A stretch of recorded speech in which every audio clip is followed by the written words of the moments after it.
المشكلة ان انا في علاقة مع واحد بقالنا 5 سنين مع بعض، واهلنا احنا الاتنين عارفين يا رضوى ما بقتش احس معاه بامان. كل مرة يشوفني يضربني ضرب بيعلم في جسمي تحت مسمى انتي غلطتي ولازم تتعاقبي. ده انت ليلتك مش معدية النهارده والله العظيم. مش هتعدي النهارده. طيب، وبيقول لي ازعلي عادي مش مشكلة، انتي غلطتي. وبيتحكم فيا بطريقة مش طبيعية، وهو ناقص بس يتحكم في النفس اللي انا بتنفسه. ناس كتير قالت لي بلاش وابعدي، بس انا كنت بقول هيتغير، بس للاسف ما بيتغيرش. لما قلت له اني عاوزه ابعد اخر مره رفض، ورفض بشده، وقال لي انتي ملكي ملكي ملكي، محدش تاني هيقرب منك. ورفض رفض تام البعد. انا تعبت منه، قولي لي اعمل ايه؟ نفسيتي تعبت واتدمرت.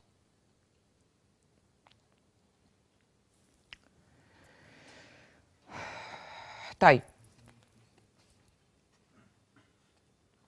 اولا هو قالك، هو اداكي الحل، هو اداكي المفتاح الحكايه، هو بيقولك انتي ملكي.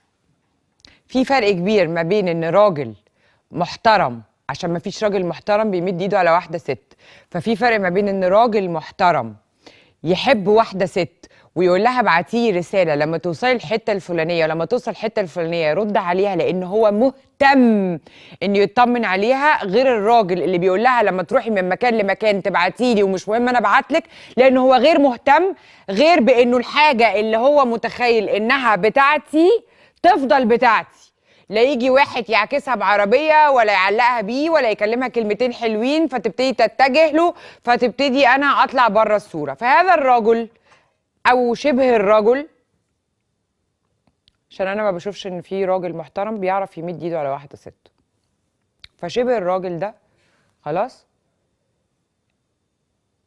بيحب يتملكك، عايز يتملكك، عايز يتملكني، يعني ما بيحبنيش. لان اللي عايز يتملك ده بيتملك الكوبايه اللي بيحبها، والسرير اللي بينام عليه، وعربيتي وحاجاتي وحزامي وجزمتي وبنطلوني ورضوى.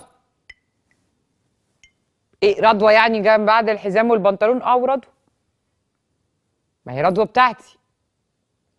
فبالتالي نوع الحب ده، مش الحب، نوع حب التحكم ده انا برفضه جدا، وانتي واضح ان انتي رافضاه جدا. يبقى انا وانتي متفقين حضرتك تعملي ايه.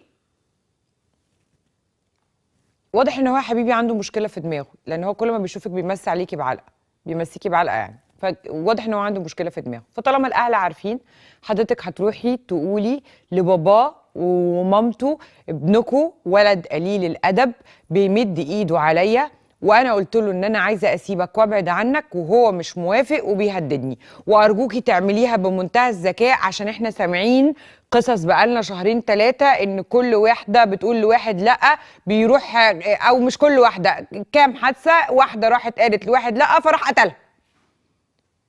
فمن فضلك لو سمحتي تعمليها بمنتهى الهدوء، تعمليها بمنتهى الادب، تعمليها بمنتهى الذكاء، وتروحي تقولي لمامته وباباه مش مامتك وباباكي، عشان انتي باباكي لما يعرف احتمال كبير يفكر يمد ايده عليه زي ما هو مد ايده عليكي، فهندخل في مصيبه اكتر.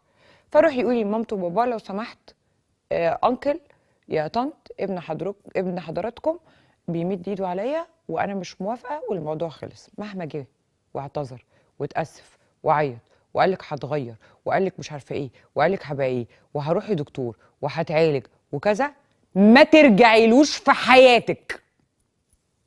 في حياتك لو شفتيه يعني بصي بقى ما ترجعيلوش في حياتك، عشان لو النهارده بيمسيكي بعلقه في كل خروجه، بكره بعد الجواز هعلقك من قفاكي على الحيطه، على المسمار.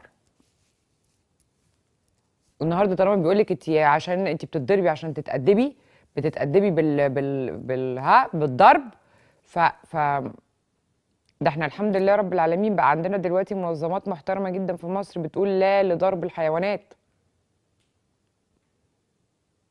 فاذا كان بني ادم شايف ان بني ادم بيتضرب عادي عشان يتأدب، ايه ده رأيي وبمنتهى الأمانة. لو كنت مكاني كنت هعمل كده.